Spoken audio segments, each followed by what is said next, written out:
Nananatiling nakabantay at minomonitor ng Office of Civil Defense Cordillera ang epekto ng nagdaang bagyong Maymay at habagat sa rehiyon. Pagtitiyak ng ahensya, patuloy na nakahanda ang iba't ibang tulong para sa mga apektadong residente. Si Bridget Marcasi Pangosfian sa sentro ng balita. Maigting ang monitoring ng Office of Civil Defense Cordillera sa naging epekto ng bagyong Maymay at habagat sa rehiyon.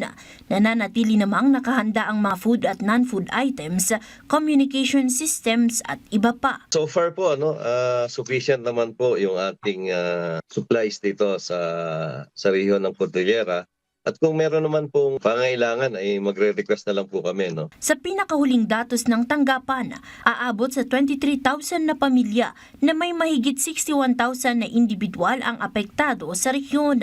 Mahigit 2,000 na pamilya ang napagkalooban ng tulong na aabot sa 4.8 million pesos. 15 katao naman ang naitalang casualties na kasalukuyang bineberipika ng tanggapan.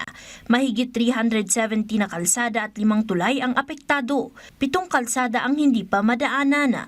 108 na bahay ang nasira. 79 ang bahagyang nasira at 9 naman ang tuluyang nasira. Sa sektor ng infrastruktura, aabot sa mahigit 300 ang nasirang mga kalsada na nagkakahalaga ng 1.2 million pesos. Samantala, pinayuhan ng ahensya ang mga turista na ipagpaliban muna ang kanilang biyahe kung wala naman silang mahalagang pakay sa Baguio City at Benguet kasabay ng nararanasang ulan. Unang-una po ay patuloy po ang ating paghahanda at huwag tayong magsasawa na